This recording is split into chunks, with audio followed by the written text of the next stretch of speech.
नमस्कार, मैं अपूर्वानंद कड़वी कॉफ़ी की इस कड़ी में आपका फिर स्वागत करता हूँ। अभी हमने कुछ दिन पहले ही धीरेन्द्र झा की किताब गांधी का हत्यारा गोडसे पर बात की थी। आपको उसकी याद होगी, बहुत दिन नहीं हुए। धीरेन्द्र झा थे और उस किताब के अनुवादकों में एक निधीश त्यागी थे जो उसके प्रकाशक भी हैं। और उस किताब पर चर्चा में जो प्रश्न पीछे भी था और सामने भी था वह हिंसा का था। तो आज की इस कड़ी में हम हिंसा के प्रश्न पर बात करने वाले हैं। कड़वी कॉफ़ी जो देखते रहे हैं उनको बताने की ज़रूरत नहीं है, जो सुनते रहे हैं और पढ़ते भी रहे हैं, कि यह इत्मीनान से बातचीत करने की एक कोशिश है।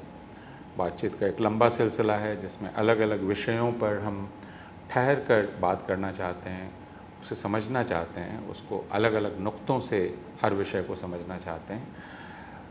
राय देने की हमारी कोई हड़बड़ी नहीं है और हम यह भी जानते हैं कि जो भी सुन रहे हैं या सुन रही हैं वे खुद अपनी राय बनाने के काबिल हैं। तो हमारा प्रयास सिर्फ यह है कि उस विषय को हम ठीक तरीके से समझ पाएँ। आज की इस कड़ी में जैसा मैंने पहले कहा, हम हिंसा के प्रश्न पर बात करने वाले हैं और हमारे लिए खुशकिस्मती की बात है कि हमारे साथ दिलीप सेमियन हैं।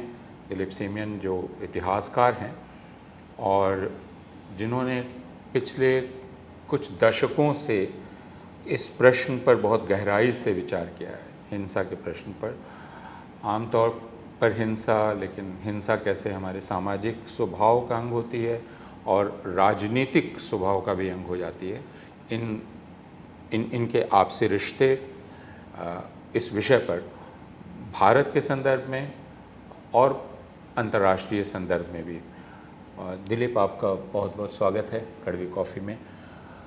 हम अगर इस बात से ही शुरू करें कि क्यों हिंसा आपकी अकादमिक दिलचस्पी का विषय बना। बहुत शुक्रिया इस मौके के लिए अपूर्व, और आपके दर्शकों को भी शुक्रिया। सबसे पहले मैं बता दूं कि ये मेरे लिए एक अकादमिक विषय था ही नहीं। ये मेरे लिए अकादमिक विषय तब बना जब मैं एक हिंसक आंदोलन से निकला। और ये कोई सीक्रेट नहीं है कि मैं किसी ज़माने में, अब उसके 5 दशक से ज़्यादा हो गए हैं, मैं नक्सली आंदोलन, शुरुआती नक्सली आंदोलन का मेंबर था। उन दिनों में कोई मेंबरी वगैरह नहीं थी, कोई मेंबरशिप कार्ड वगैरह नहीं था। ये चारू मजुमदार के ज़माने की बात कर रहा हूँ। तो वो आंदोलन जो है, आपको मालूम होना चाहिए कि सन 69 में चालू हुआ। उससे पहले भी सन 67 की मई में नक्सलबाड़ी गांव में एक हिंसक घटना हुई और उस घटना के बाद में कम्युनिस्ट आंदोलन में काफ़ी हलचल मच गई। और फिर जो कम्युनिस्ट CPIM के जो उग्र तत्व थे, उन्होंने कहा कि अब जो क्रांति का जो बचा कुचा काम है उसे हमें आगे बढ़ाना चाहिए और हिंसक क्रांति ही एकमात्र रास्ता है। तो इनकी लाइन, क्योंकि कम्युनिस्ट हमेशा लाइन के बारे में बात करते हैं, तो इसलिए उनकी लाइन ये थी कि भारत के हाल वही हैं जो 1920 के दशक में चीन के हाल थे, और चीन का रास्ता जो है वो हमारा रास्ता होना चाहिए, यहाँ पर क्रांति लानी पड़ेगी। तो मैं तो बस कॉलेज में था, मैं 17 साल की उम्र का था, कॉलेज में फर्स्ट ईयर में था, और हम लोग पलामू गए थे सोशल सर्विस लीग में काम करने के लिए। वहाँ पर आपको याद होगा एक अकाल पड़ गया था बिहार में, तो 66-67 की बात। तो हम लोग वहाँ गए और मेरे दोस्तों में एक अरविंद नारायण दास थे जो गुजर गए। तो अरविंद और एक दो और मित्र थे, हम सब लोग गए। आप सेंट स्टीवेंस कॉलेज में पढ़ते थे और मैं बहुत प्रभावित हुआ उससे, जो कुछ मैंने देखा वहाँ पर। क्योंकि तब तक मैं एक गिरजा जाने वाला ईसाई था 16 साल तक। उसके बाद में मैंने कहा ये तो हो नहीं सकता है कि ईसा मसीह के होते हुए, खुदा के होते, एक दयालु भगवान में विश्वास जो है भंग हो गया पूरी तरह से। मैं उसको सह नहीं पाया जो कुछ मैंने देखा। और उसके बाद में मैं कम्युनिस्ट बन गया। और उसके बाद में सन 68 69 में कम्युनिस्ट पार्टी मार्क्सवादी लेनिनवादी की स्थापना हुई और उसके बाद में उन्होंने संगठन बनाना शुरू कर दिया। तो उस आंदोलन में हम लोग चले गए। ये काफ़ी लंबी कहानी, मैं उसके डिटेल नहीं देना चाहता हूँ, लेकिन सन 70 में मई से अक्टूबर तक हम में से एक लोग जो हैं वो अंडरग्राउंड चले गए और मैं उनमें से था। एक हमारे मेरे कॉमरेड्स थे अरविंद नारायण दास और रविंद्र राय, दोनों जो बिहार के थे, दोनों अब गुजर चुके हैं, और मैं था। तो वो आंदोलन जो है, उस जो पहला जो दौर था नक्सलवाद का, उस दौर में ही बहुत सारे समस्याएं उठ खड़े हो गए। सबसे बड़ी समस्या ये थी कि ये सिर्फ एक देश के अंदर सीमित नहीं रह सकती ये आंदोलन, क्योंकि आप अपने आप को अंतर्राष्ट्रवादी कहते हैं। और फिर पाकिस्तान का संकट पैदा हो गया।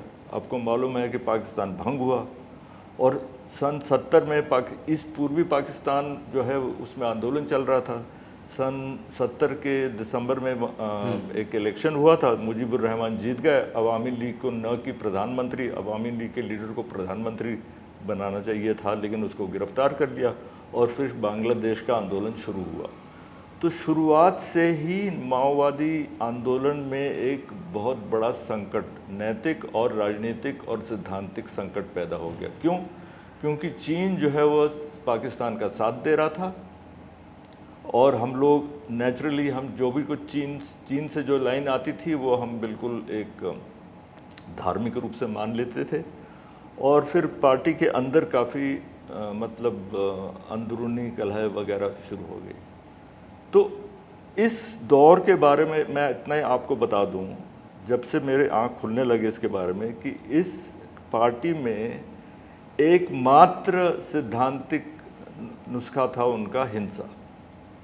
चारू मजुमदार का एकमात्र और सबसे महत्वपूर्ण स्लोगन ये था कि अभी से ही आर्म स्ट्रगल, सशस्त्र संघर्ष अभी से ही तुरंत शुरू हो जाना चाहिए। जो भी कोई सशस्त्र संघर्ष नहीं करना चाहता है वो संशोधनवादी है, वो सोवियत रूस का पिछलग्गू है, या वो रूलिंग क्लास का पिछलग्गू है, वगैरह वगैरह। तो हिंसा को ही फोकस बनाया गया। और फिर धीरे धीरे कई एक जगहों में ये हुआ। उदाहरण के लिए मेदिनीपुर में, श्रीकाकुलम में, कुछ जगह थे जहाँ पर चारू मजुमदार की लाइन जो है लागू की गई। और उनका कहना ये था कि अगर हम गरिल्ला दस्ता बनाएंगे किसानों के, गरिल्ला दस्ता बनाने का सबसे बेहतरीन तरीका है कि आपको ग्रामीण इलाकों में जाकर जो खूंखार ज़मींदार वगैरह हैं उनकी हत्या करनी चाहिए। और धीरे धीरे ये हत्या का अभियान जो है, न कि मैंने इन सब चीज़ों में मैंने हिस्सा नहीं लिया, लेकिन इस हत्या के अभियान में धीरे धीरे पुलिस वाले, कथित इन्फॉर्मर जो हैं, जो ट्रेटर्स बन गए, जो लाइन से अलग हो गए, इन सब लोगों को वर्ग दुश्मन के खेमे में डाल दिया गया और धीरे धीरे बहुत सारी खून खराबा होने लगा। तो तब से मैं सोचने लगा कि ये क्या हो रहा है। हालांकि अब जब आप एक सिद्धांतिक रूप से एक इस तरह के आंदोलन से जुड़ जाते हैं, तब ये एक अंधविश्वास की तरह आपके अंदर बैठ जाता है और उससे छुटकारा पाना बहुत मुश्किल होता है। छुटकारा आप किसी और के कहने से नहीं पाते, किसी के कहने से आप निकलते नहीं इससे। आपको जब एक नैतिक झटका मिलता है, और वाकई मुझे नैतिक झटका मिला, क्योंकि उन दिनों में कलकत्ता, मैं तो एक ट्रक पे काम कर रहा था एक मज़दूर के रूप में, और कलकत्ता वेस्ट बंगाल में जाते ही हमने देखा कि कितनी भारी संख्या में, लाखों की तादाद में जो हैं शरणार्थी निकल के आए थे पूर्वी पाकिस्तान से। एक तो टाइम आ गया था कि हर दिन 1 लाख शरणार्थी निकल के आ रहे थे, और गरीब, पिछड़े हुए, भुखमरी से मरे हुए लोग वो आ रहे थे। तो मैं अपने आप में सोचने लगा कि ये, इसलिए तो मैं कम्युनिस्ट नहीं बना था कि इस सारी चीज़ को मैं सफाई करूं और पाकिस्तान सरकार को ठीक ठहराऊं, और क्रांति सिर्फ इंडिया में होगा और पाकिस्तान में क्यों नहीं होगा क्रांति। तो ये सारे प्रश्न जो हैं घूमने लगे। और इसके साथ साथ जो खून खराबा चल रहा था कम्युनिस्टों के भीतर में, आप तो जानते ही हैं, तो अंदरूनी संघर्ष सीपीएम और सीपीआईएमएल के बीच में संघर्ष होने लगा और कलकत्ते में बहुत सारा खून खराबा होने लगा, जिसमें वो एक दूसरे को सदस्यों की मारने हत्या लगे, बिल्कुल, और पुलिस वाले भी उसमें घुस के मारने लगे। तो ये बिल्कुल एक विघटन हो गया। और बाहर से तो लगता था कि सीपीआईएमएल मतलब एक मजबूत पार्टी है और बनी हुई है और उसका एक लाइन वगैरह है, लेकिन ये बिल्कुल सच नहीं है। अंदर से बहुत सारा विघटन हो रहा था और बहुत सारे डिबेट चल रहे थे और फूट पड़ गया। शुरुआत से 1 साल के अंदर फूट पड़ गया।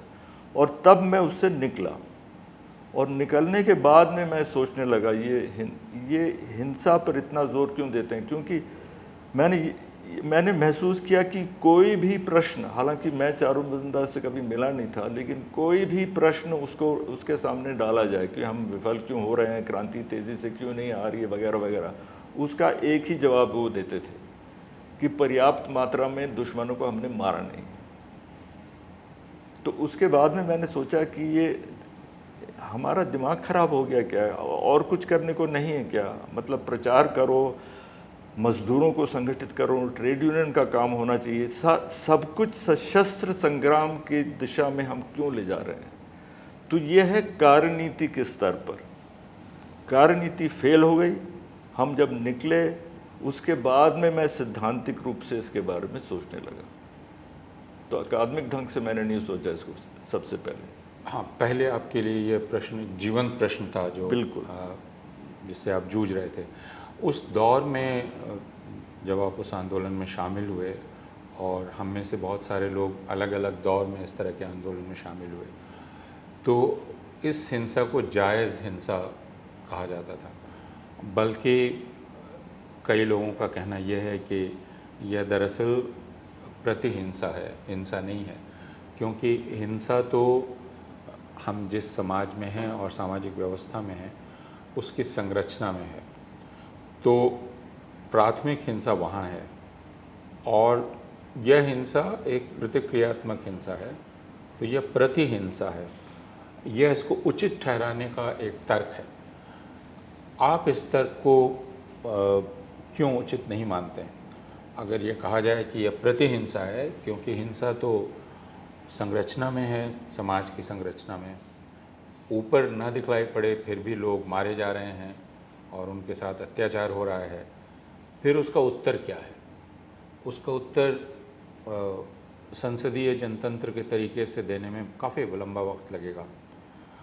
मुझे राजकमल चौधरी की पंक्तियाँ याद हैं, वे भी उसी दौर की पंक्तियाँ हैं कि जनतांत्रिक पद्धतियाँ लोगों को तोड़ देती हैं और उन्हें पेट के बल झुका देती हैं।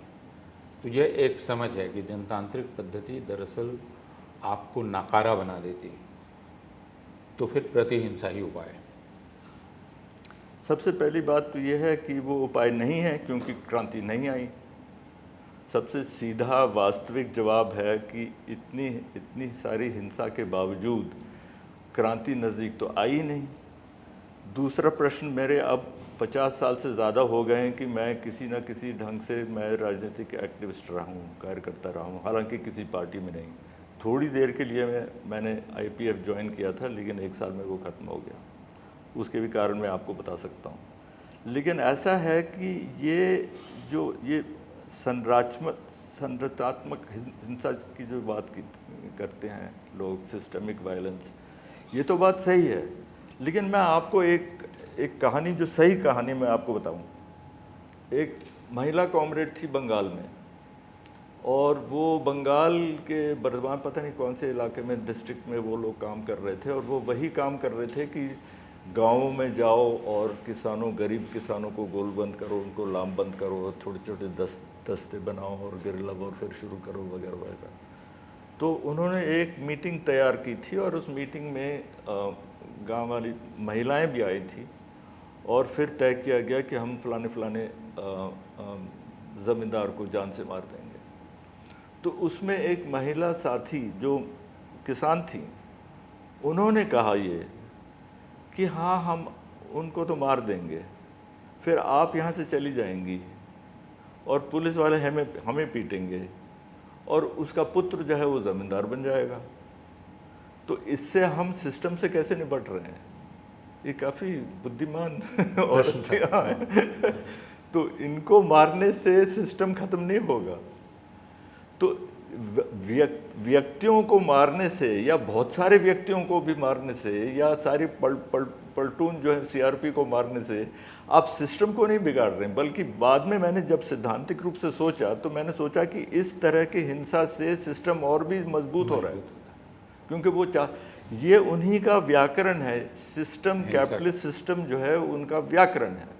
वो चाहते हैं कि किसी ना किसी ढंग से कथित क्रांतिकारियों को, एक्टिविस्टों को हिंसा की सड़क पे उतार दें। हमने हाल में देखा है, ये जो किसान आंदोलन चल रहा था, 1 साल तक उन्होंने घेर के रखा दिल्ली को, तो कितने लोग मारे गए और कितनी कोशिशें की गई सरकार की तरफ से कि उसको हिंसक बनाया जाए। और मैं इस बात पर मुझे गर्व है कि उस आंदोलन में काफ़ी लेफ्टिस्ट और कम्युनिस्ट भी थे, खास करके पंजाब में से, लेकिन उन्होंने डट कर शांतिपूर्वक ढंग से विरोध करने का फैसला किया था कि डटे रहो, हिलो मत, खड़े हो जाओ और मतलब फेस करो उनको, लेकिन हिंसा मत करो। कोई नहीं उनको फेल कर सका, वो जीत गए, अंत में जाके कुछ ना कुछ तो जीता उन्होंने। तो ये बात और ये सब हम कार्य पद्धति की बात कर रहे हैं कि सफल होगा कि नहीं होगा। इतना भी मैं कह दूं कि मार्क्सवाद में कई एक वर्षों तक मार्क्सवादी रहा हूं और इसको काफ़ी पढ़ा भी है, लेकिन मैंने मार्क्सवाद के अंदर हिंसा मात्र के विषय पर कुछ भी बुद्धि नहीं पाई। वो टैक्टिक्स के रूप में बात करते हैं, इसका इस्तेमाल हो या ना हो, कार्यनीति ये हो या ना हो। जैसे नेशनलिज्म के बारे में, नेशनलिज्म है क्या उसके बारे में कोई बातचीत नहीं होती, उसकी डेफिनेशन। तो हिंसा आपको क्या करती है और हिंसा है क्या?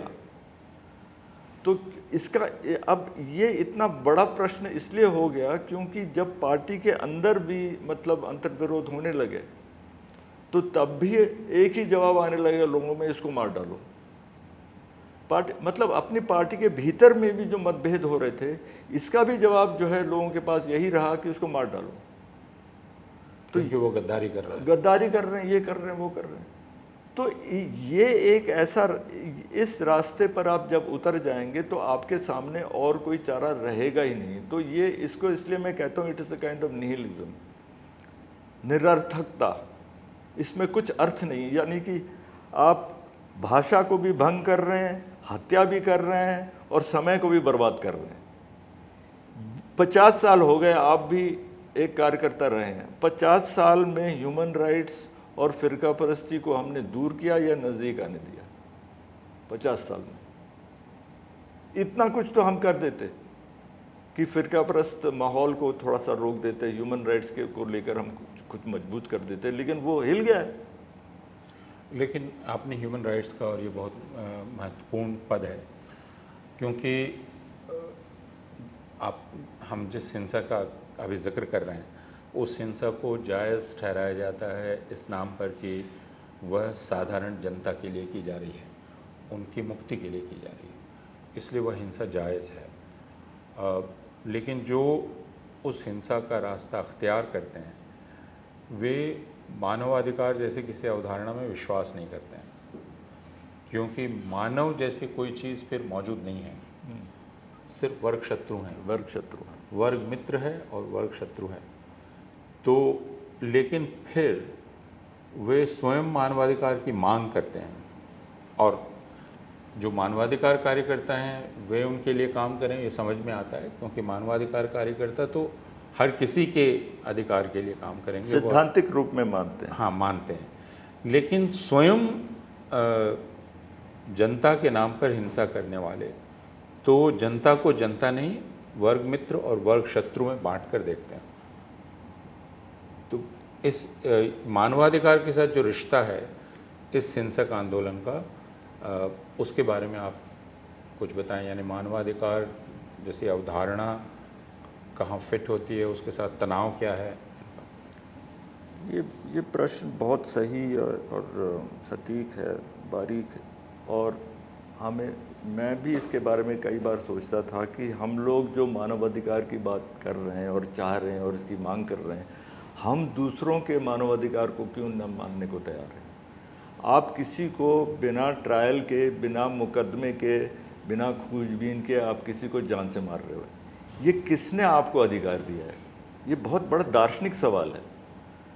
राजनीतिक तो है ही, लेकिन दार्शनिक सवाल है, क्योंकि आप ये कहाँ से किसी एक इंसान को जान से मार देना, ये एक हल्का काम नहीं है।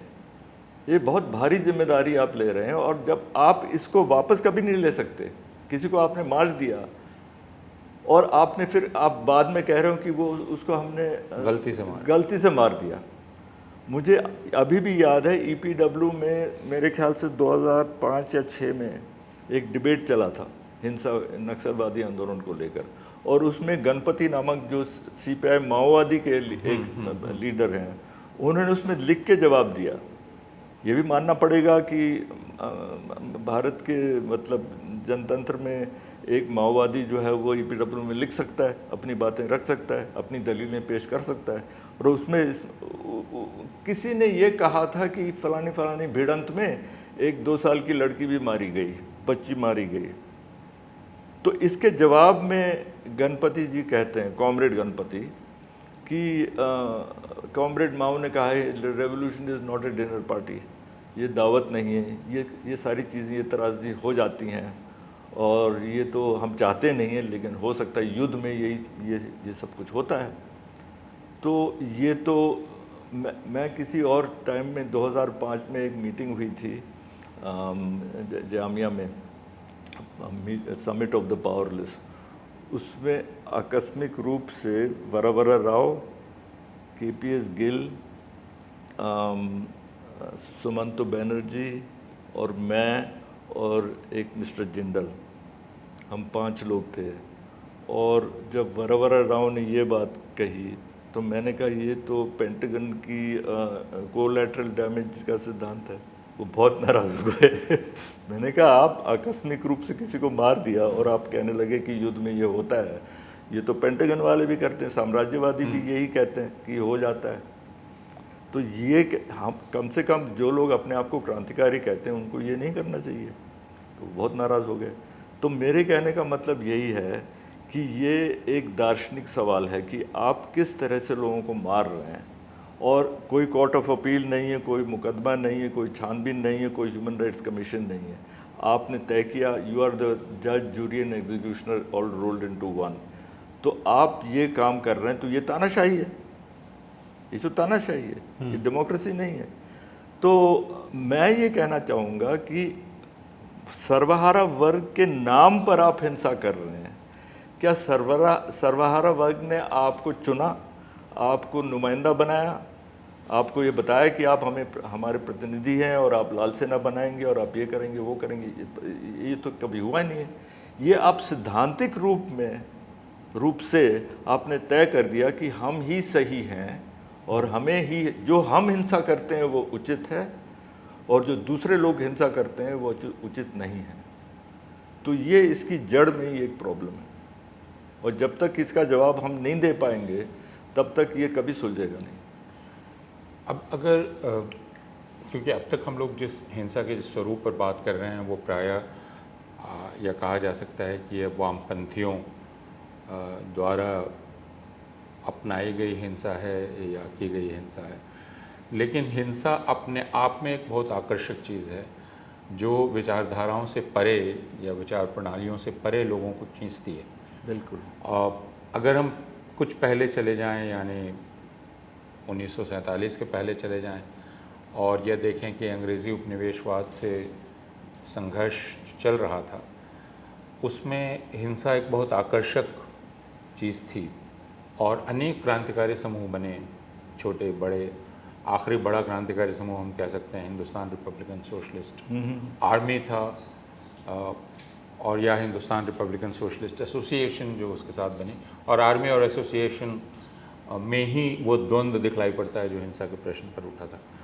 लेकिन फिर तो एक तो यह था जो क्रांतिकारियों का था, और क्रांतिकारी में सब वामपंथी नहीं थे, बिल्कुल, बल्कि उनमें काली भक्त ज़्यादा थे। बिल्कुल। और भगत सिंह जैसे लोग बाद में आए, जिन्होंने बहुत स्पष्ट रूप से बतलाया कि वो क्या करना चाह रहे हैं।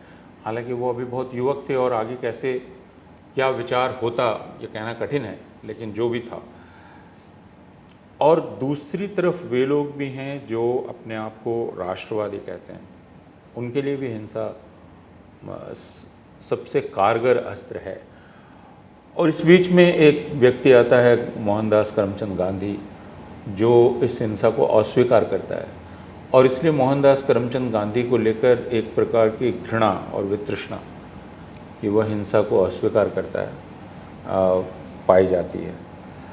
दौर को कैसे देखते हैं, यानी हिंसा के प्रति ये जो सामान्य आकर्षण है जो मात्र वामपंथियों में नहीं है, क्योंकि हम लोगों ने बात शुरू की वामपंथ से और इसलिए भी कि उसका एक व्यक्तिगत संदर्भ भी था, लेकिन ये जो आम तौर पर हिंसा का प्रश्न है और भारत के बाहर, ये बहुत सही प्रश्न है और इसके बारे में बहुत कुछ कहा जा सकता है, लेकिन मैं गांधी जी पर बाद में आऊँगा। पहले ये कहूँगा कि हिंसा जो है 19वीं सदी में अगर आप देखें या फ्रेंच रेवोल्यूशन तक चले जाएं, उस सारे मतलब उस सदी में हिंसा जो है वामपंथी हिंसा नहीं थी, वो राष्ट्रवादियों की हिंसा थी और बहुत सारे टेररिस्ट ग्रुप्स थे। और एक प्रकार के रूस में तो एक पूरी प्रवृत्ति बन गई थी जिसको रूस में निहिलिज्म कहा जाता है। वो भी क्रांतिकारी थे, उनको नरोडनिक्स भी कहते हैं। उन्होंने ज़ार की हत्या तक कर डाली और अजीब व गरीब किस्म के विचार थे। अगर मैं उसके बारे में बताना शुरू करूँ, वो बहुत दिलचस्प भी है लेकिन बहुत टाइम लग जाएगा। जैसे एक सर्गेई नेचाएव थे। सर्गेई नेचाएव एक मायने में लेनिन के पूर्वज हैं, लेकिन लोग मानते नहीं हैं। और वो बहुत ही, जिसको कहते हैं यूटिलिटेरियन कॉन्सेप्ट ऑफ वायलेंस, की एंड जस्टिफाइज द मीन्स, साध और साधन। तो ये आपका प्रश्न बिल्कुल सही है, ये एक राष्ट्रवाद के साथ जुड़ा हुआ था। और फिर 19वीं सदी में आप देखेंगे कि राष्ट्रवादी मूवमेंट्स भी काफ़ी चले हैं। Young India, young Italy, young Greece वगैरह युद्ध हुआ था वहाँ पर। 1848 में मूवमेंट्स हुए थे और रूस में फिर आंदोलन होने लगे और अंत में जाके फिर महायुद्ध हो गया। महायुद्ध हुआ, उसके बाद में रूसी क्रांति हुई। अब लोग भूल जाते हैं कि रूसी क्रांति एक हिंसा के विरोध में क्रांति थी। रूस के मजदूर और किसान चाहते थे कि युद्ध खत्म हो जाए, युद्ध को रोकना चाहते थे, इसलिए उन्होंने हिंसा की। हिंसा भी नहीं की उन्होंने, मतलब मजे की बात यह है कि एक सत्याग्रह किया उन्होंने। रूसी क्रांति को सब लोग लेनिन के साथ जोड़ देते हैं, लेकिन लेनिन की हिंसा और लेनिन की हिंसात्मक क्रांति जो है वो अक्टूबर में हुई। रूसी क्रांति शुरू हुई थी मार्च में, इंटरनेशनल वुमेन्स डे पे रूसी क्रांति शुरू हुई थी। और हुआ क्या हुआ, ये कि 66,000 वालों पेट्रोग्राड गैरिसन, जो सेना की टोली थी पेट्रोग्राड में, उन्होंने कहा हम गोली नहीं मारेंगे। जुलूस निकल रहे थे, वुमेन्स मूवमेंट के जुलूस निकल रहे थे और वो सारी ये सर्वहारा लेडीज जो हैं, बहुत मजदूर महिलाएं आ गई थी सड़क पे। और फिर उनको सैनिकों को ऑर्डर किया गया कि आप उनको गोली मारो। उन्होंने नहीं कहा कि हम नहीं मारेंगे, तो बगावत हो गया। तो बगावत के साथ ही रूसी क्रांति शुरू हुई। तो ये कहना पड़ेगा कि इतिहास के लिहाज से कि रूसी क्रांति युद्ध के और हिंसा के विरोध में क्रांति थी। उसके बाद में क्या हुआ तो बहुत लंबी कहानी है, ठीक है। तो फिर मैं ये कहूँगा कि फिर ये हिंसा की जो आकर्षण शक्ति है, ये आपका बिल्कुल सही सवाल है।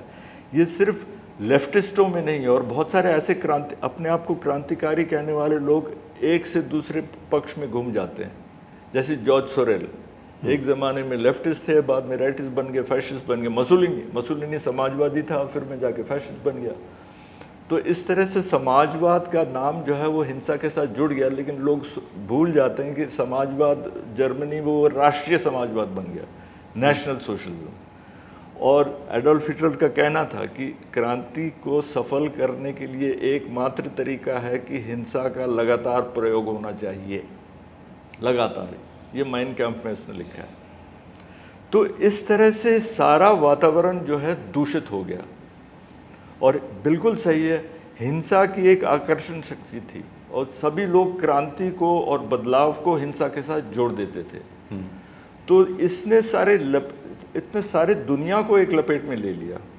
और एक सैद्धांतिक बात मैं सबसे पहले कहना चाहता हूँ कि जब हिंसा शुरू हो जाती है तो सोचने का काम बंद हो जाता है, क्योंकि आपको हिंसा करते रहनी है। हिंसा करते रहनी है और साथ में आपको हिंसा का इंतज़ाम करना है। आप पीपल्स आर्मी बना रहे हैं तो पीपल्स आर्मी के लिए अस्त्र आपको कलेक्ट करना है, आपको पैसे की जुगाड़ नहीं, सबको गोपनीयता, कम्युनिकेशन करना है, गोला बारूद इकट्ठा करना है, पैसा इकट्ठा करना है, लोगों को रंगरूट बनाना है, ये सारा कुछ काम है। तो हिंसा अपने आप में एक कहानी बन जाती है। यानी आप ये भी कह सकते हैं कि हिंसा दरअसल आपको मैनेजर में तब्दील कर देती है। हाँ बिल्कुल। आपने भी एक दफ़ा मेरे से कहा था कि आप जब लेफ्टिस्ट बनते हैं तो आप स्ट्रेटेजिक इंडिविजुअल बन जाते हैं। हाँ। तो न सिर्फ लेफ्टिस्ट, आप किसी भी प्रकार के अगर क्रांतिकारी बनेंगे तो आप स्ट्रेटेजिक इंडिविजुअल बन जाएंगे। तो ये अगर मिलिट्री स्ट्रैटेजी होगी तो इसका यही नतीजा होगा। और लोगों को इस बात पर गौर करना चाहिए, सोचना चाहिए। पिछली सदी में 2 महायुद्ध हुए और पता नहीं अनेक और युद्ध हुए, गृह युद्ध हुए, पता नहीं कितने कितने युद्ध हुए। जो आंकड़े बताते हैं हमें, कम से कम 25 करोड़ लोग मारे गए, 25 करोड़। और उसमें हम छोड़ रहे हैं कि चाइना में जो ग्रेट लीप फॉरवर्ड में कितने लोग मरे और स्टालिनवादी रूस में कितने लोग मरे, उसको तो छोड़ रहे हैं हम। तो इस तरह से ये हिंसा की लहर बंद नहीं हुई है, पहले महायुद्ध से लेकर अब तक ये हो रहा है। दूसरी बात, जो इस इलाके के रहने वाले लोग हैं, जो इस इलाके के निवासी हैं, मैं उनसे और ख़ास करके मैं समाज वैज्ञानिक और बुद्धिजीवियों से पूछना चाहता हूँ, आपने कभी इस बात पर गौर किया है कि इस इलाके में जितने भी देश हैं उनमें गृह युद्ध चल रहा है या चला था या अभी भी चल रहा है या ऑलमोस्ट होने वाला है फिर से? चाहे श्रीलंका, अभी पहले तो देश का बंटवारा हुआ, हिंदुस्तान पाकिस्तान बन गया। इसके बारे में अंबेडकर साहब ने उन्होंने अपनी जो किताब लिखी थी पाकिस्तान के बारे में, उन्होंने कहा था कि यहाँ पर पहले से गृह युद्ध चल रहा है। बंटवारे के पहले ही उन्होंने कह दिया था कि यहाँ गृह युद्ध चल रहा है। फिर वो वाकई गृह युद्ध बन गया और सारा पुलिस का ढांचा वगैरह सब भंग हो गया, मिलिट्री भी भंग हो गया, आपस में बट गए। उसके बाद उसमें कम से कम हो सकता है कि 80 लाख लोग मारे होंगे, लोगों को इधर उधर जाना पड़ा। फिर पाकिस्तान का बंटवारा हुआ। पाकिस्तान मतलब जो पाकिस्तान सन 47 में बना था वो 25 साल भी नहीं रह पाया। बांग्लादेश और उसमें गृह युद्ध हो गया। बांग्लादेश के भीतर भी अब गृह युद्ध चल रहा है, पाकिस्तान के भीतर भी गृह युद्ध चल रहा है। हमारे भारत में भी भारत में जो हो रहा है उसके बारे में मैं कहना नहीं चाहता, लेकिन सब लोग देख सकते हैं क्या हो रहा है। ठीक है। फिर श्रीलंका में 20 साल तक गृह युद्ध चला। बर्मा में गृह युद्ध अभी भी चल रहा है। नेपाल में राजतंत्र जो गिर गया उसके पहले भी गृह युद्ध चल रहा था। नेपाल के मतलब रॉयल फैमिली ने एक दूसरे को मारना शुरू कर दिया, वो भी हुआ, अभी भी चल रहा है वहाँ पर। ठीक है। तो सारे जो देश हैं यहाँ पर गृह युद्ध चल रहा है और सभी लोग जो हैं अपने आप को एक महीने में क्रांतिकारी मानते हैं। तो हो क्या रहा है और हम लोग इसको क्यों नहीं? और हमारे यहाँ ये जो पॉलिटिकल असैसिनेशन है, राजनीतिक ढंग से किसी की हत्या, राजनीतिक लिहाज से किसी की हत्या करना, न सिर्फ महान लोगों की हत्या हो रही है, लेकिन हर सांप्रदायिक दंगे को भी हम राजनीतिक हत्या ही कह सकते हैं। बिल्कुल राजनीतिक ही, राजनीतिक हत्या। आप चुनिंदा लोगों को, किसी सड़क पे निकलते हुए लोगों को आप मार देते हो, किसी घर में घुस के मार देते हो। हमने तो सन 84 के दंगे देखे हैं। तो इसको लेकर हम क्यों नहीं रिसर्च कर रहे? हमें सोचना चाहिए कि लगातार यहाँ पर नरसंहार होता है और जब नरसंहार होता है तो इतिहास भी रुक जाता है और जुडिशियल कॉन्शियंस जिसको कहते हैं, जजेस की अंतरात्मा, वो भी ठप हो जाती है, फिर बाद में जागृत हो जाती है। लेकिन उस पीरियड के लिए वो judicial conscience it goes to sleep.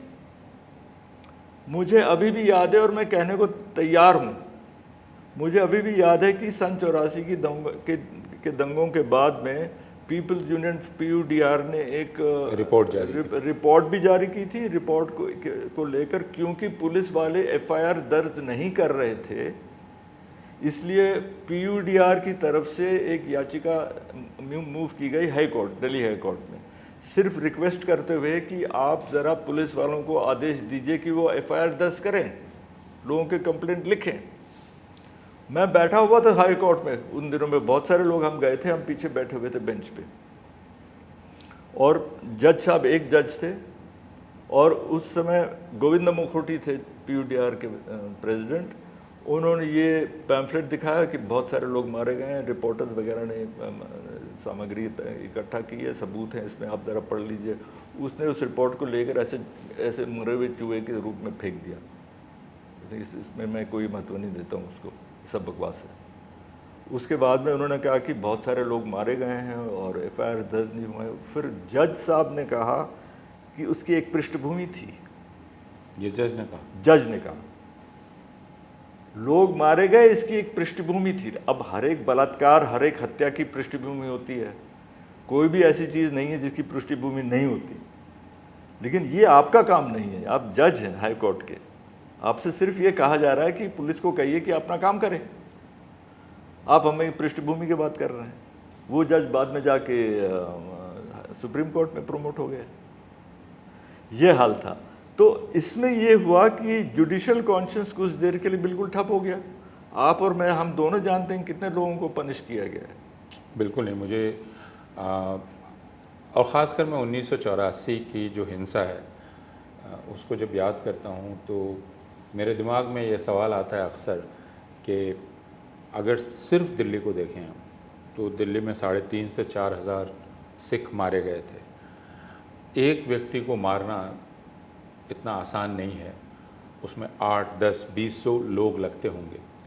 तो इन 3-4 हज़ार लोगों को मारने में 20 से 30 हज़ार लोग शामिल होंगे। बिल्कुल। और ये 20 से 30 हज़ार लोग बाद में चैन की ज़िंदगी गुजारते रहे। बिल्कुल। उनमें कोई डॉक्टर हुआ, कोई इंजीनियर हुआ, कोई मास्टर हुआ, कोई क्लार्क हुआ, ये सब कुछ हुए। सिर्फ एक व्यक्ति को अगर राजनीतिक रूप से देखें तो सज्जन कुमार को सज़ा हो पाई, और मुझे वकील ने बतलाया है कि वह कितना मुश्किल था सज़ा दिलाना। लेकिन यह एक पूरे समाज पर भी एक टिप्पणी है। बिल्कुल। कि हिंसा को और हम क्यों जायज़ मान लेते हैं। जैसे आपने कहा, जज ने कहा कि उसकी एक पृष्ठभूमि थी, तो ये सिर्फ जज ने नहीं कहा, समाज के एक बड़े हिस्से ने कहा कि एक पृष्ठभूमि थी। इस किताब में जो मैंने आपको दिखाया है, ये किताब है जेम्स गिलिगन एक मनोवैज्ञानिक हैं, और इन्होंने बहुत ही दिलचस्प और डरावना स्टडी किया है। लेकिन इसमें मैं एक लाइन पढ़ के सुनाऊंगा। The first lesson that tragedy teaches us is that all violence is an attempt to achieve justice. All violence is an attempt to achieve justice, यानी कि न्याय को और हिंसा को जोड़ देते हैं। उचित नहीं ठहरा रहे हैं, लेकिन ये स्टडी एक ऐसा स्टडी है जो लोगों को पढ़ना चाहिए। ये बहुत पहले लिखा गया है।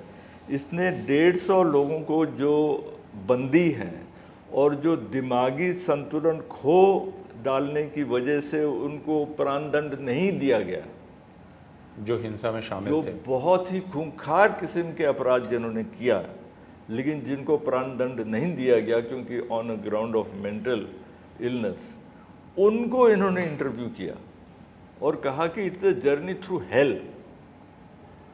मैं नर्क से एक निकल के आया उनसे बातचीत करते हुए। लेकिन फिर वो इन्होंने इस किताब को लिखा और उन्होंने कहा हिंसा एक मानसिक बीमारी है। हालांकि हम हो सकता है कि एक सैद्धांतिक रूप में हम लोग इसके साथ इसको विवादास्पद मान सकते हों, लेकिन है बहुत गहराई से उन्होंने सोचा इसके बारे में। तो ये एक मानसिक बीमारी है और विचारधारा इसके साथ लिपटी हुई है, और हिंसा भी ये बदले की भावना भी, प्रतिशोध की भावना भी लिपटी हुई है। अब आप देखिए कि ये विचारधारा के लेवल में भी आ जाता है। आज भी हम में से कुछ लोग और भारी संख्या में कुछ शासक वर्ग के लोग भी मुगलों से जूझ रहे हैं।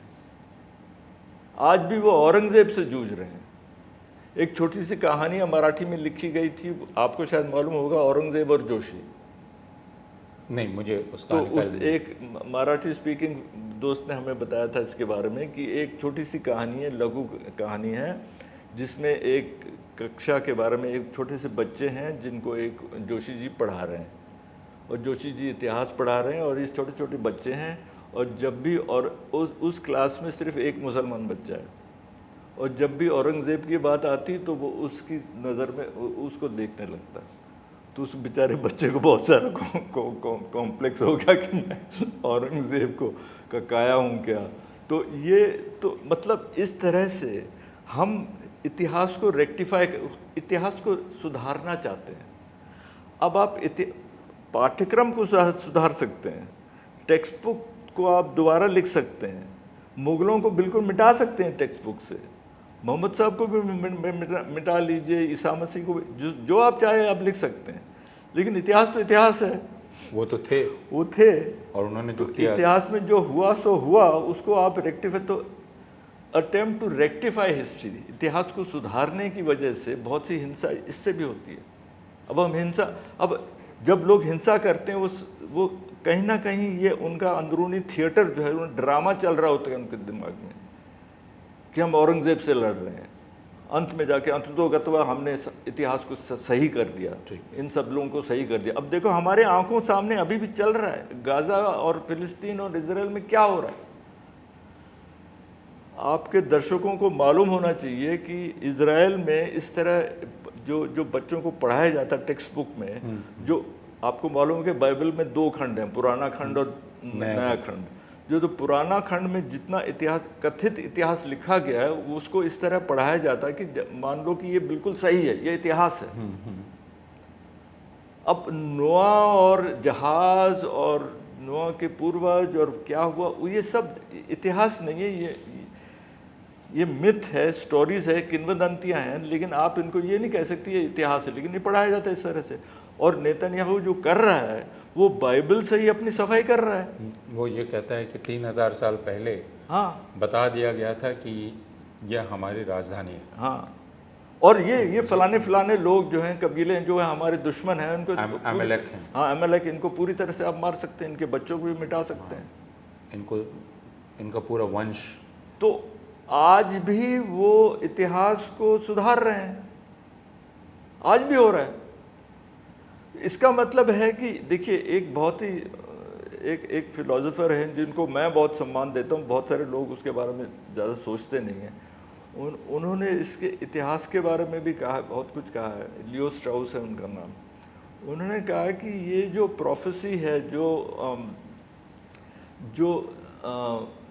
पैगाम्बर की परंपरा है, पैगाम्बरों की परंपरा, तो ये पैगाम्बरों की परंपरा से एक नवीन किस्म का सोच बन गई कि इस दस्तावेज को आपको पुण्य मानना पड़ेगा, और बिल्कुल, और यहीं से रास्ता, सीधा रास्ता बनेगा। तो ईसाइयत में ये कॉन्सेप्ट आया, क्योंकि इसके पहले इतिहास के बारे में लोग सोचते ही नहीं थे, इतिहास का कॉन्सेप्ट भी नहीं था। और मैं हिंदुस्तान की बात नहीं कर रहा हूँ, इतिहास जो है वो काल चक्र है, समय घूमता रहता है, लेकिन ईसाइयत के आने पर समय जो है सीधे लाइन में गुजरने लगा। ये जो कॉन्सेप्ट है कि हम कहीं जा रहे हैं और कहीं पहुंचेंगे, हम कहीं पहुंचेंगे, अब या तो हमें कम्युनिस्ट पार्टी ले जाएगी, या हमारे देश के नेता ले जाएंगे, या कोई ना कोई विश्व गुरु हमें ले जाएगा, कोई ना कोई हमें वहाँ सही मतलब उस बिंदु पर ले जाएगा, उस बिंदु पर पहुँचा देगा। लेकिन उस बिंदु को तो वो तो इट्स लाइक होराइजन, होराइजन को क्या है, दिगांत, वो दिगांत के रूप में, क्षितिज क्या है, क्षितिज की परिभाषा क्या है, वो एक काल्पनिक मतलब अंत है, दिशा का वो छोर है जो दर्शक के आगे बढ़ने पर वो पीछे हटते रहता है। जितना आप आगे बढ़ेंगे वो पीछे हट जाएगा। कल कोई ये कह रहा था, मैंने सुना कहते हुए कि अब इन्होंने राम राज्य को स्थायी रूप से भविष्य में डाल दिया। हाँ, तो वो कभी नहीं आएगा। अभी ऐसा लग रहा था कि राम राज्य आने वाला है, लेकिन बतलाया गया कि वह 2047 तक उसकी प्रतीक्षा करनी है। तो बहुत सारे लोग जिन्होंने उसके लिए बलिदान किया तथाकथित रूप से, अब उनको यह सोचकर आश्वस्त होना चाहिए कि वे नींव के पत्थर हैं, क्योंकि वह भविष्य में होगा। जैसा आपने कहा कि वह एक ऐसा क्षितिज है जिसकी तरफ आपको बढ़ते रहना है। इसमें 2 कॉन्सेप्ट हैं फिलॉसफी में, 2 कॉन्सेप्ट दिमाग में आ रहे हैं। एक है कि हम किसी ना किसी ढंग से न्यू मैन बना रहे हैं। हम एक स्कल्प्टर हैं, एक शिल्प है ये कि हम इंसान का चरित्र ही बदल रहे हैं। इंसान के चरित्र को बदलने के लिए नया समाज बनाना पड़ेगा।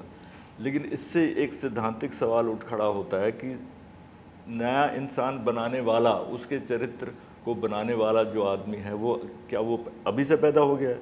वो कहाँ से तो पैदा खुद हो? पुराना इंसान। हाँ, वो कौन है? तो जो आप पहले से जानते हैं कि हम इस रूप में, तो इसी थीम को लेकर प्लेटो ने रिपब्लिक लिखा था।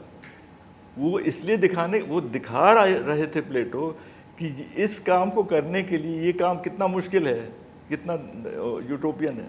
तो एक प्रॉब्लम तो ये है कि न्यू मैन, अब न्यू मैन का कॉन्सेप्ट मैंने सुना है, एक तो नीट्शे भी न्यू मैन की बात कर रहे थे और चारू मजूमदार भी न्यू मैन की बात कर रहे थे और गोबल्स और हिटलर भी न्यू मैन की बात कर रहे थे और माओ से तुंग भी न्यू मैन की बात, ये सारे न्यू मैन बना रहे हैं। तो न्यू और ओल्ड मैन का कॉन्सेप्ट हमें भूल देना चाहिए। There is no new man and old man.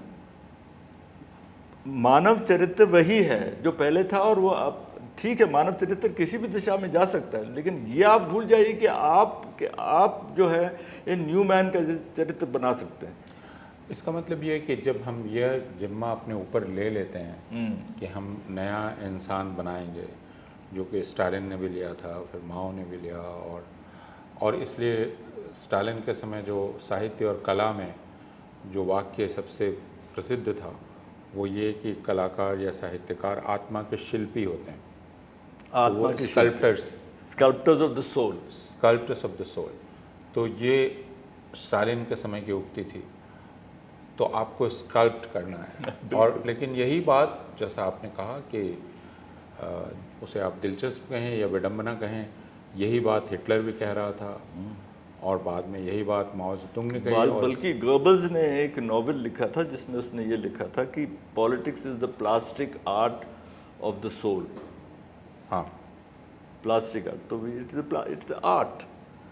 तो अगर हम वापस इंडिया पर आए तो हमारे यहाँ जो आपने पहले भी कहा था कि ये जो क्रांतिकारी मूवमेंट था, जिनको वही लोग रेवोल्यूशनरी टेररिज्म कहा करते थे, ये टेररिज्म का शब्द वो अपने आप को कहते थे। तो अनुशीलन और जुगंतर काफ़ी फेमस थे। तो ये स्वदेशी आंदोलन जब हुआ था, बंगाल का पहला जो विभाजन था उसके बाद में शुरू हुआ 1905 में, उसके बाद में चलता गया। तो जब वो आंदोलन खत्म हुआ, बहुत सारे लोग जेल में पाए गए, उसके बाद में इसकी दो मुख्य तौर पर दो धाराएं बन गई। एक वामपंथ, क्योंकि 1917 में रूसी क्रांति हो गई थी, उस क्रांति का प्रभाव पड़ा इन लोगों पर और कुछ लोग जो हैं कम्युनिस्ट मूवमेंट में जाने लगे या किसी न किसी ढंग से मार्क्सवाद से प्रभावित होने लगे और कुछ लोग जो हैं वो उसी लाइन पे रहे। अब सबसे बड़ी बात यह है कि जब ये लोग, कुछ लोगों को तो अंडमान आइलैंड में पहुंचाया गया, कुछ लोगों को वहीं पे जेल में रखा गया। अब हम एक घटना से शुरू करते हैं। 1907 में पहला टेररिस्ट एक्शन हुआ था, प्रफुल्ल चाकी और खुदीराम बोस। प्रफुल्ल चाकी और खुदीराम बोस, एक 18 साल का था और एक 20 साल का था, दोनों लड़के थे। वो एक इंग्लिश मैजिस्ट्रेट को मारना चाहते थे। उस आदमी का नाम था डगलस किंग्सफोर्ड। उसका एक दोस्त था प्रिंगल कैनेडी, वो एक उदार दिमाग का एक प्रो नेशनलिस्ट था, वो उदारवादी अंग्रेज था। प्रफुल्ल चाकी और खुदीराम बोस चाहते थे कि डगलस किंग्सफोर्ड की हम हत्या करेंगे किसी ढंग से। उन्होंने डगलस किंग उसको पीछा करके उन्होंने मुजफ्फरपुर में उसको लोकेट किया। यूरोपियंस का एक क्लब था, यहाँ पर ये लोग ताश खेल रहे थे। प्रिंगल कैनेडी, डगलस किंग्सफोर्ड और प्रिंगल कैनेडी की बेटी और उसकी बीवी, ये 4 लोग ताश खेल रहे थे। और घोड़ागाड़ी में ये लोग बाहर निकले।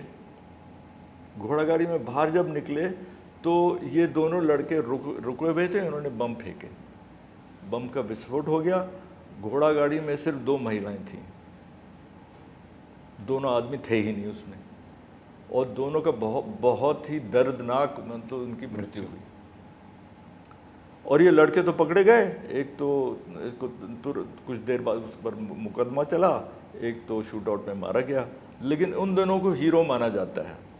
लेकिन इस सारी कहानी में हम लोग उन दो व्यक्तियों की बात तक नहीं करते, उनको छिपा देते हैं। जो मारे गए, जो मारे गए, क्यों मारे गए, इसका क्या अर्थ क्या है? क्योंकि हम लोग कहते हैं ना कि इतिहास का एक अर्थ है, मीनिंग इन हिस्ट्री, आशय है, हम कहीं जा रहे हैं, ये प्रोग्रेस है। हमें अब आप बता रहे हैं ना कि हम 1947 रामराज जो है 2047 के बाद में आएगा। उन दिनों में कहा जाता था कि बस थोड़ी देर में आने वाला। तो हमेशा हम कहीं ना कहीं किसी लक्ष्य की तरफ बढ़ रहे हैं। और इसमें देखिए क्या होता है, जो अपराधी है वो क्योंकि उसके पास बेहतरीन समझ है, इतिहास की धार की समझ है, और क्योंकि उसका दिल बड़ा है, वो सच्चे दिल वाला आदमी है, इसलिए वो अपराधी नहीं है। या वो जो अपराध कर रहा है वो दरअसल शुभ कर रहा है। और जब तो वो हम दिगांत की तरफ बढ़ रहे हैं, उससे पहले सारे अपराध को मुआफ किए जाते हैं, और उसके बाद में कोई अपराध होंगे ही नहीं। तो एक हम तो हमेशा बढ़ते ही रहे। हम बढ़ते, तो एक क्लीन चिट हमको मिल जाता है कि हम अपराध करते रहेंगे। ये है जो फिलोसॉफिकल पॉइंट जिस पर मैं आना चाहता था, कि अगर हम इस रास्ते पर उतर जाएं तो एक तो ये है कि हम सच्चे दिल वाले लोग हैं और हमारे पास सही सिद्धांत है। अब सच्चे दिल के होंगे ही बेशक, लेकिन आपकी लाइन सही है और आपका फिलॉसफी सही है, ये हम कैसे मान सकते हैं? आप डिबेट करने के लिए तैयार नहीं। जब आप बातचीत करने के लिए, विमर्श करने के लिए भी तैयार नहीं है, और आप नफरत करते हैं उन लोगों से जो आपके सामने प्रश्न पूछता है, और ये लेफ्टिज्म में भी है और राइटिज्म में भी है, आप अच्छी तरह जानते हैं, तो तब हम कैसे विमर्श करेंगे कि आपकी लाइन सही है? इसलिए अब हम आ सकते गांधी जी पर। गांधी जी कहने लगे कि अगर आप इस तरह के काम करोगे, उन्होंने कहा कि तिलक कहा करते थे कि शंट्यम प्रतिशंट्यम, शट्यम, हाँ शट्यम, और उन्होंने कहा शट्यम प्रति अपि सत्यम। आप अगर इसको रोकना चाहते हैं तो इस रास्ते से आप नहीं रोक पाएंगे। और जो तिलक महाराज भगवत गीता को एक जस्ट वॉर थियरी में तब्दील करना चाहते थे, तो गांधी जी उल्टा उन्होंने अपना एक भाष्य दिया महाभारत का और भगवत गीता का भी। उन्होंने कहा ये हिंसा को जस्टिफाई नहीं करता है, बल्कि ये बताता है कि इसका शांति रस है, इसका अंगी रस जो है वो शांति है। वो हमें बता रहे हैं इसके लेखक कि हिंसा से ये होगा, कुछ नहीं होगा, सब ध्वंस हो जाएगा, व्यर्थ है, व्यर्थ है। तो मेरे ख्याल से गांधी जी की महानता ये है कि उन्होंने कहीं ना कहीं गहरे रूप से समझ लिया कि अगर आप किसी भी इमारत की शुरुआत या उसकी नींव हिंसा से करेंगे तो इससे आपको छुटकारा कभी नहीं मिलेगा। और ये वेस्टर्न फिलॉसफी हमें ये सबक सिखाता है। ये मैकियावेली के ज़माने से चल रहा है, आज तक चल रहा है।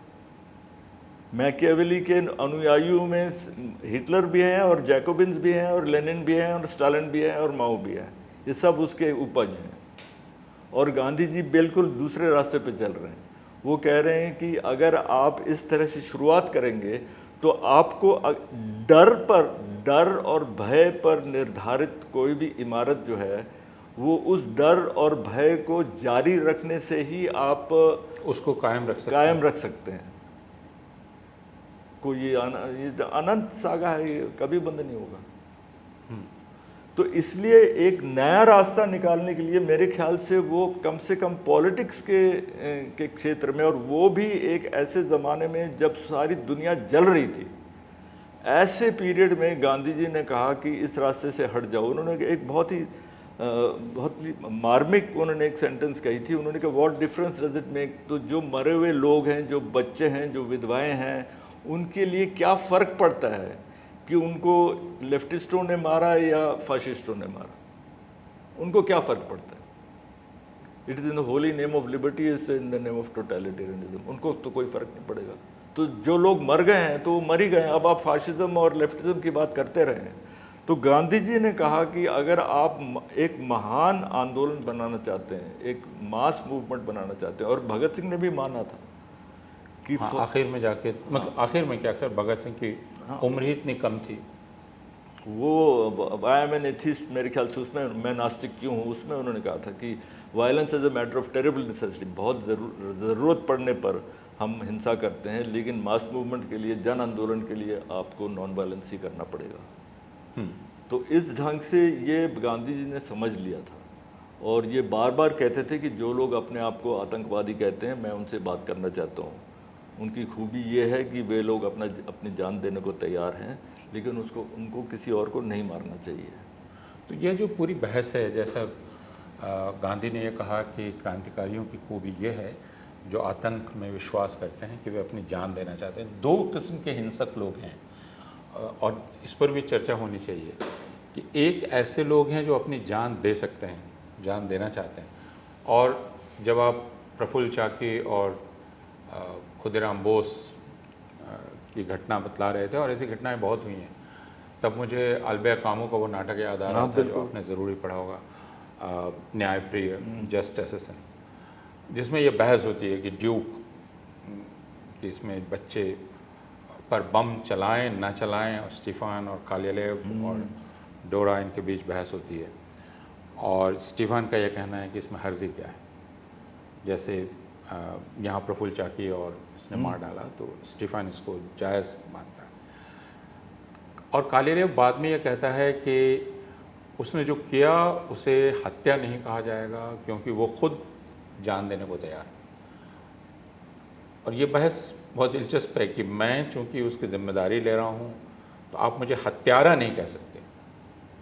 जो आपने पहले कहा था कि चूँकि मेरे पास एक पवित्र विचार है, उन्नत विचार है, तो जो मैं कर रहा हूँ उसको आप हिंसा नहीं कहेंगे उस प्रकार से, या गर्हित कार्य नहीं कहेंगे, भले वो हिंसक है। हिंसा तो कहेंगे, लेकिन हिंसा की कीमत मैंने चुका दी। हाँ, मैंने चुकाई, इसलिए मुझे मैं माफ़ी के काबिल हूँ।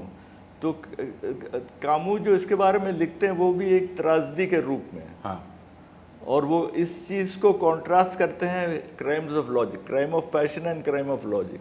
तो तार्किक हिंसा या ऐतिहासिक हिंसा, बल्कि उसको एक हिस्टोरिकल मर्डर, ऐतिहासिक हत्या का नाम देते हैं, जो तर्क पर और डॉक्ट्रिन पर और एक सिद्धांत के बूते पर हिंसा, व्यापक हिंसा फैलाती है। तो ये इस तर्क को वो तोड़ने की कोशिश कर रहे हैं, और उसी किताब में द रेबल उन्होंने दो किस्म की इस हिंसा को दो हिस्सों में बांटे, इर्रेशनल स्टेट वायलेंस और रैशनल स्टेट वायलेंस, और दोनों अंत में जाके एक ही हो जाते हैं। और उन्होंने ये भी कहा कि इतने सदी बीत गए हैं, फिर भी ये हम न्याय के पास और वो आदर्श के पास हमें अभी भी नहीं पहुँचे। तो इससे, बल्कि अल्बर्ट कामू इन सारे लोगों में से एकमात्र है। अल्बर्ट कामू, कोलाकाउस्की, हैना अरेंट, अलेक्जेंडर कोयरे, 3-4 लोग हैं बहुत, जिन्होंने बहुत ही मार्मिक ढंग से इन सब चीज़ों पर लिखा है। वो ना लेफ्टिस्ट हैं, वो राइटिस्ट हैं, लेकिन इनमें से सिर्फ अल्बर्ट कामू हैं जो गांधी जी को मानते थे, खुलकर माना उन्होंने। ये सारे लोग जो है उसकी बात ही नहीं करते। कामू ने तो की, कामू ने की है। कामू ने एक निबंध भी लिखा था जब क्रुश्चेव और बुल्गानिन यहाँ आए थे दिल्ली में, और वो राजघाट गए, और उन्होंने जूते उतारे। तो कामू ने एक निबंध लिखा है, the sock and the spinning wheel. जिस आदमी को आप कल तक गाली दे रहे थे कि वो प्रतिक्रांतिकारी वगैरह वगैरह है, अब आप उसके सामने अपने जूते उतार रहे हो, क्या हो गया आपको? क्रुश्चेव से पूछते हैं। तो मेरे ख्याल से इतनी सारी हिंसा देखने के बाद बहुत सारे लोग सोचने लगे, और कामू उनमें से एक था। तो कामू ने अल्जीरियन युद्ध, गृह युद्ध के बारे में भी जो उसने लाइन ली, जो वो सीधे रूप से क्रांतिकारियों के पक्ष में नहीं थे, और उनको बहुत सारे क्रांतिकारियों ने बहुत सारी गालियाँ दी, तो इसके बावजूद उन्होंने कहा कि मैं ये नहीं कर सकता। और बाद में जाके जब अल्जीरिया में हुआ, जो आप जानते हैं कि बहुत ही कट्टर प्रकार का इस्लाम पैदा हो गया, और बहुत सारी हिंसा और गृह युद्ध चलता रहा, फिर लोग आजकल कामू की दूरदर्शिता को जो है वो एक्नॉलेज करने लगे हैं। तो अगर हम इस प्रश्न पर लौट आएँ कि एक हिंसा वह है जो भारत में अभी हम जिस दौर में हैं और ये हमारी बातचीत का आखिरी हिस्सा है।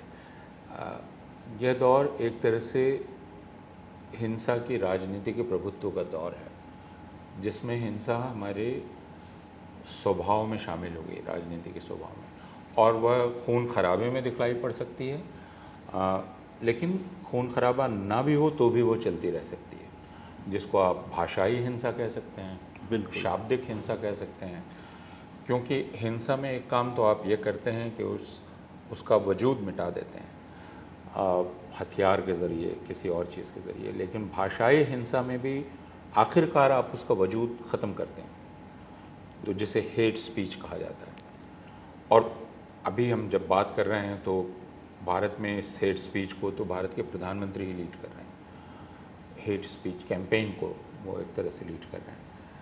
तो यह जो हिंसा चल रही है, और मैं जायरुस बानार्जी को पढ़ रहा था इंडियन वैरायटी ऑफ फैसिज्म में, जिसमें उन्होंने कहा कि भारत में जो हो रहा है वो एक तरह का सीरियल फैसिज्म है, या सीरियल जेनोसाइड है, फैसिज्म नहीं कहा उन्होंने, कहा सीरियल जेनोसाइड है।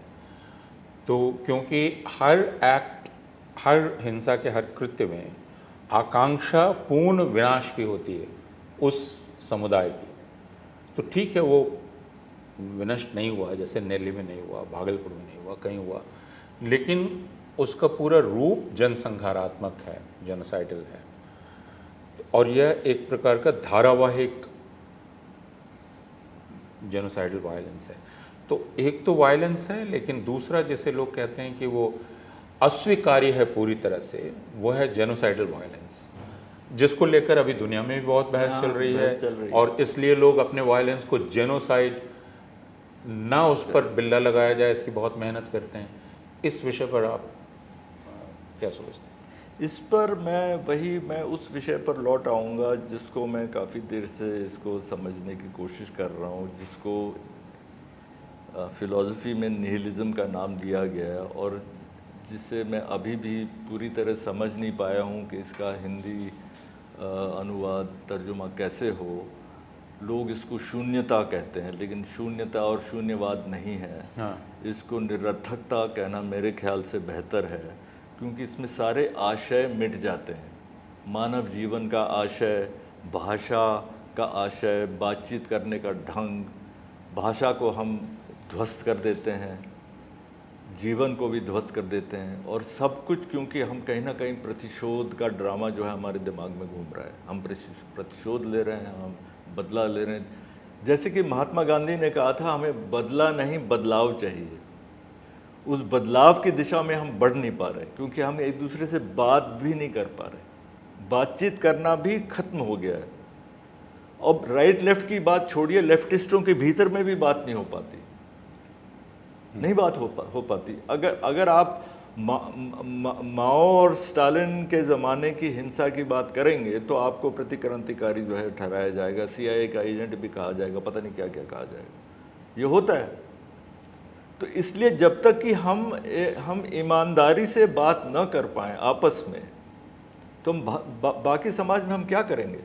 तो इसलिए मैं समझता हूँ कि एक किस्म का निहिलिज्म का एटमॉस्फेयर बन गया है, एक सारा वातावरण दूषित हो गया है, जिसमें भाषा से लेकर मानव का शरीर जो है वो खत्म हो रहा है और चारों तरफ चल रहा है। इसको तोड़ने की ज़रूरत है, और इस दुष्चक्र को तोड़ने की ज़रूरत है। और उसको तोड़ने का एक ही तरीका है कि आप बात करना शुरू करें, जैसे हम गुफ्तगू कर रहे हैं यहाँ पर। इस तरह से और भी होने चाहिए। उदाहरण के लिए, अगर हम पक्षपात ही से शुरू करेंगे तो कुछ लोग कहेंगे आप 2002 में कहाँ थे, वो लोग कहेंगे आप 1984 में कहाँ थे, या आप कश्मीर में कहाँ थे, या आप कश्मीर में कहाँ थे। यार तुम्हें कैसे मालूम है मैं कहाँ था?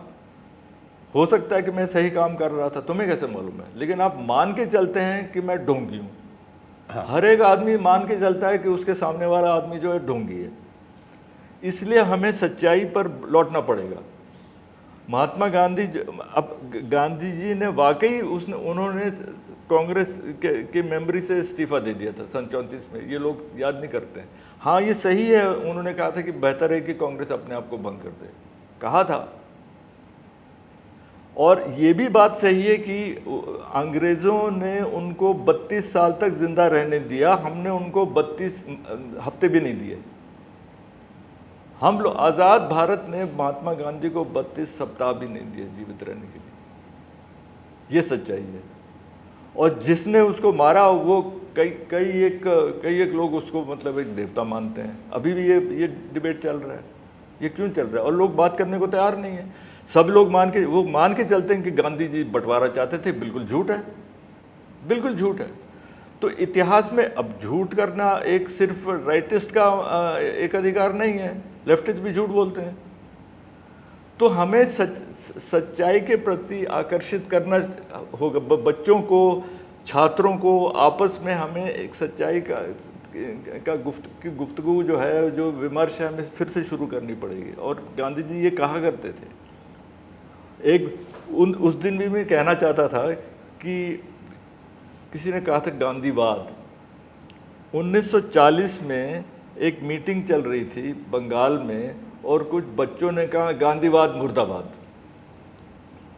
और सब लोग उनको दबाने के लिए भाग दौड़े। और गांधी जी ने कहा नहीं नहीं, उनको कहने दो, गांधीवाद जितनी जल्दी से मुर्दा बनेगा उतना बेहतर है। गांधीवाद को मुर्दा होना ही चाहिए। गांधीवाद जैसी चीज़ है ही नहीं। अगर मेरे नाम पे कोई वाद गढ़ा गया तो मेरी आत्मा तड़पती रहेगी, मुझे शांत कभी नहीं मिलेगी। फिर उनसे सन 46 में पूछा गया व्हाट इज़ योर मैसेज? उन्होंने कहा my life is my message. मेरा जीवन ही संदेश है, इसके अलावा कुछ नहीं है। मेरे पास मैं कोई शास्त्री नहीं हूँ। मैंने कोई शास्त्र नहीं लिखा है अहिंसा के बारे में। आप जाके प्रोफेसरों से पूछो, उन्होंने अपने काम में लागू किया। और ये मानना पड़ेगा कि एक विशाल जन आंदोलन ने गांधी जी को माना। अब चाहे मिडिल क्लास हमारे यहाँ माने या ना माने, उनके खिलाफ इतना दुष्प्रचार चलाया गया है, लेकिन आज भी गांधी स्मृति में भारी संख्या में गरीब लोग जाकर वहाँ पर उनको विदा करते हैं। आज भी होता है। तो इसलिए उनका ये जो स्लोगन था, बदला नहीं बदलाव चाहिए, और बदलाव का पहला कदम जो है बातचीत से शुरू होता है। जिस तरह हम बात कर रहे हैं उस तरह हमें बात करना चाहिए। बहुत शुक्रिया।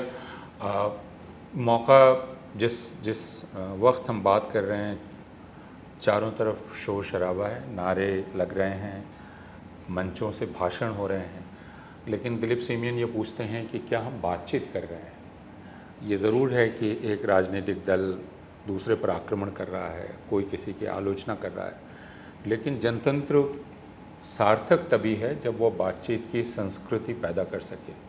और हिंसा का ख़ात्मा उसी समय से शुरू होगा जब बातचीत की संस्कृति में लोग विश्वास करने लगें और इस बात में कि हम मेज़ के आर पार एक दूसरे से बात कर सकते हैं, इस लायक हैं। और इसको स्वीकार करना बहुत साहस की बात होती है, शत्रुता की भावना से मुक्त होकर। हाँ। और आखिरकार आप वहाँ पहुँचते हैं, जैसा हमने सारे हिंसक आंदोलनों में देखा है कि अंत प्रायः या तो कब्र में होता है या मेज़ पर होता है, जिसमें हम आर पार बैठे होते हैं। तो हम यही उम्मीद करें कि ऐसी मेज़ें और बनेंगी और यह मेज़ बड़ी होती जाएगी और उसके इर्द गिर्द चारों तरफ पूरा समाज बैठेगा और एक दूसरे को सुनने की कोशिश करेगा। आपका बहुत बहुत शुक्रिया दिलीप, और आप सारे लोग इस बातचीत को आपने जो सुना, आप अपनी राय दें, इससे हमें आगे अपनी बातचीत को और बेहतर करने में मदद मिलेगी। बहुत बहुत शुक्रिया।